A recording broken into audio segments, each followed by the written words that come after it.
Hello Hariom. आज से हम लोग का अपना काम शुरू, मेरा काम शुरू। बेटी गई बाहर तो 7:30 निकल जाती है और उस समय से मेरा काम शुरू। डॉग को केवल घुमा कर जाती है बस, क्योंकि उतना टाइम नहीं रहता उसके पास। आज से मेरा ड्यूटी शुरू, किचन का भी बाहर का भी। लेकिन अच्छी बात है ना, जितना भी उम्र हो जाए चलता फिरता शरीर है। मेरी माँ का 85 साल है, चलता फिरता शरीर है एकदम टच गोल्ड। माँ का कहना है जब तक जीना तब तक सीना, और दूसरा अपना हाथ जगड़ना। ये 2 डायलॉग मेरी माँ का है जो हम हमेशा याद रखते हैं, कभी भूलते नहीं। शरीर भारी है, शरीर भारी है, उतना नहीं, माँ इतना नहीं होता है। अभी हम माँ के यहाँ चले जाएं तो हम अभी सो ही रहते हैं, माँ चाय और गर्म पानी लेके आ जाती है, जबकि मेरे यहाँ खाना बनाने वाली भी है। 8 बजे आती है मेरी माँ। सुबह हम सोए हैं, अब सोच रहे हैं कि अब उठेंगे, चाय पानी लेकर, चाय और पानी। हॉल में एक डाइनिंग टेबल भी है, सोफ़ा भी है। बहुत बड़ा घर है मेरी माँ का, घर बहुत बड़ा है। जहाँ मेरे ससुराल का घर है उससे दुगना से ज़्यादा है।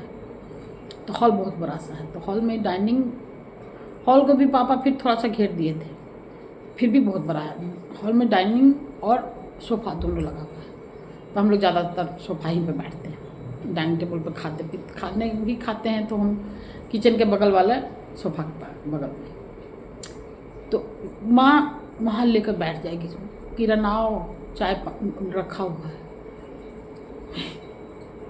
उसके पहले माँ दवा ववा खा के बैठी रहती है, दवा खा लेती है, मुंह धो लेती है, सब कर लेती है। हमको कहेगी शेर मुंह धोता है, तुम तो मेरी शेरनी बेटी हो, जाके कुल्ला करके आओ। बस अब तुम शुरू से आदत था भैया। तो लेकिन अब धीरे धीरे हम रुक जा माँ, हम मुँह धो के आते हैं। मेरी माँ इतनी एक्टिव है, बहुत एक्टिव। किसी को पूछने नहीं जाती कि हमको खाना दो या मत दो। खाना बनाने वाली आती है, खाना खाती है, आराम से रहती है। भगवान करे वैसे ही चलता फिरता चले जाए। 85 साल की है, किसी के सेवा ना कराना पड़े उसको। मेरे पापा भी वैसे ही गए, एक 2-3 महीना परे होंगे, परे नहीं थे वो, स्टैंड पकड़ के चल लेते थे। तो उनका काम करने वाला एक राजू नाम का आदमी है, वो बेटा जैसा सेवा किया भाई, बेटा जैसा। उतना तो अपना बेटा भी सेवा नहीं करता, किसी का बेटा सेवा नहीं करता उतना जितना वो किया। उसको कुछ भी दो कम ही है, इतना किया। दवा से लेकर खाना पीना, सफाई, रूम सफाई, उसको उतना कोई नहीं करेगा। पैसा लेगा भी तो उतना नहीं करेगा। वो सेवा करने वाला इंसान ही था। पापा के लिए भगवान जी भेजे थे। हम कह कर आए हैं कि माँ को भी इसी तरह सेवा कर दीजिएगा। तो अभी है, तो वही कहें, वो मेरी माँ का बात हुआ। मेरी माँ आज भी चलते फिरते हैं सारा, कोई दो या मत दो, हम खुद ही खा लेंगे, पी लेंगे, सब कर लेंगे। वो मेरी माँ का, वही हम थोड़ा बहुत अपने जीवन में उतारने का कोशिश करते हैं कि भाई उतना अच्छा ना बने तो उसके 10% बन जाए। माँ जैसा नहीं बने तो उसके 10% ही बन जाए भाई, कुछ तो अच्छा होगा। तो हम खुद कर लेते हैं सारा कुछ। कल तो मेरा एक तो हो गया कि दांत का कैप निकल गया, कैप लगा हुआ था स्टील का, वो निकल गया। वो डॉक्टर के यहाँ जाना, डॉक्टर के यहाँ जाए, हमको इसके पहले कैप निकला नहीं था। वो मेरे मसूरा में ऐसे ऐसे करके छेद कर दिया। हम उसको, मेरा आदत है बोल देने का, पता नहीं बहुत ख़राब आदत है कि अच्छा आदत है। अगर कोई डॉक्टर, वो तो जान पहचान के डॉक्टर थे, doctor Tushar verge dental college clinic, तो डॉक्टर साहब को जानते थे। वो की तो उसको डांट दिए कि भाई अब कहाँ से पढ़ी है, क्यों कर दी। तो डॉक्टर तुषार कहेंगे नहीं कोई बात नहीं, कोई बात, ऐसा होता है। तब चुप हो गए। वहाँ देख के हम शॉक हो गए। डॉक्टर तुषार को दम देख कर हम शॉक हो गए।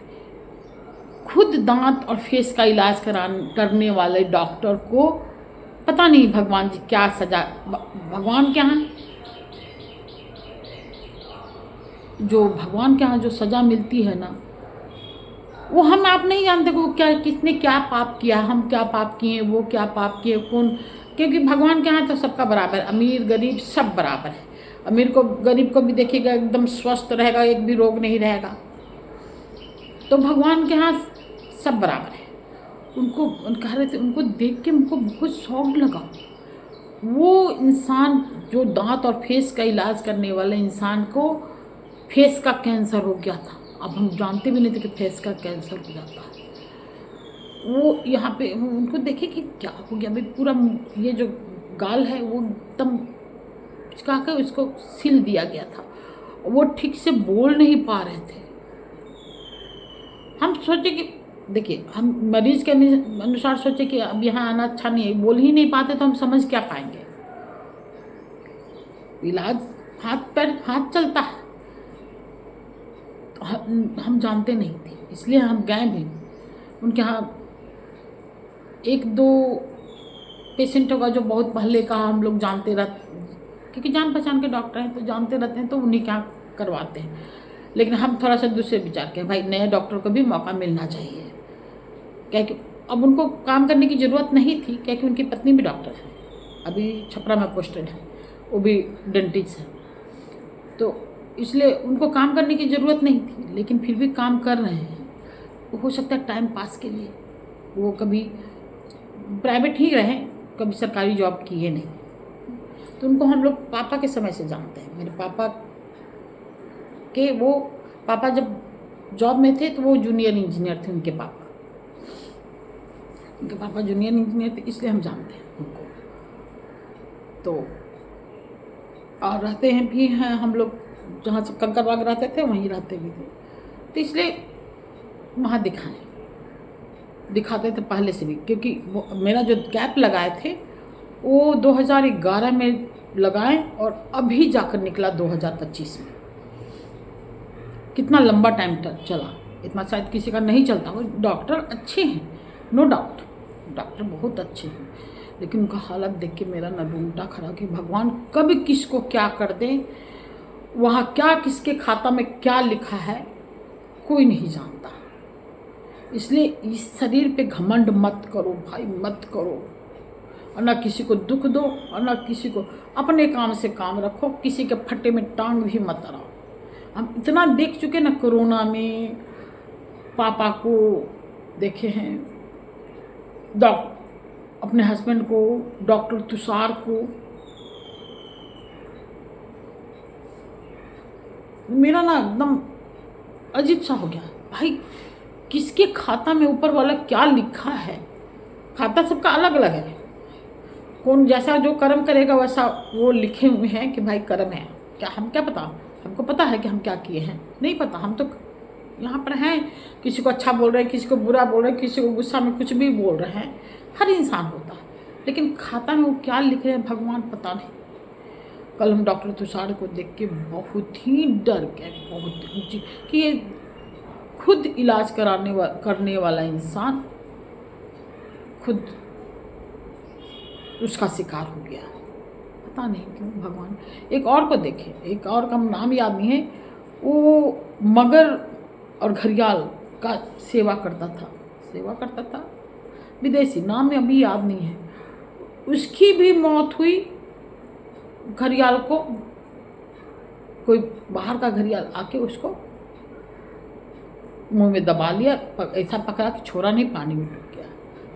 वैसा पता नहीं, ये कर्म अकुकर्म सुकर्म सब ऊपर वाले के हाथ में है, वो खाता लिखते हैं क्या नहीं।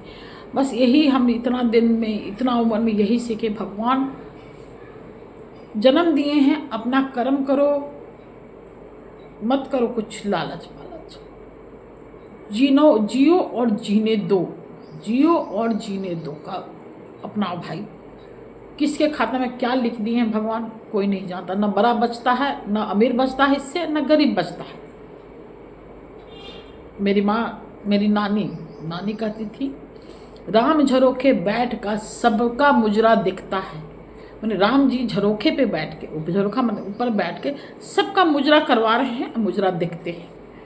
तो भाई कल मेरा मन बहुत विचलित हो गया था, कब बताएं, अभी और है मेरे मन में, कब बताएं कब बताएं, इसका 2-3 बार हम बताएंगे तभी मेरा शांत होगा। पहले वो घड़ियाल वाले का पढ़ेंगे कि फिर से याद करेंगे कौन था, और एक सांप का पकड़ता था, सांप को रक्षा करता था, उसको भी जहरीला सांप काटने से मरा। तो ऊपर वाले के खाता में क्या लिखा हुआ है भगवान जाने, किसके खाता में क्या क्या लिख दिए हैं भगवान जाने। हम ये कहने का हक किसी को नहीं है भाई, ना कहें किसी को, अच्छा हुआ उसका कर्म का फल मिल रहा है। आपका कर्म का फल कोई नहीं जानता, केवल ऊपर वाला जानते हैं। तो मेरी नानी का बात हम अब याद रखते हैं भाई, राम झरोखे बैठ का सबका मुजरा देखता है। इसलिए हम तो यही कहेंगे भाई, जियो और जीने दो, ना किसी के बारे में बुरा बोलो ना बुरा सोचो, किसी के फटे में टांग ही मत अड़ाओ भाई, जियो और जीने दो। मेरे मन में और है, अभी बता नहीं सकता, अभी मेरा लिट्टी जल रहा है। ठीक है दोस्त, हरिओम।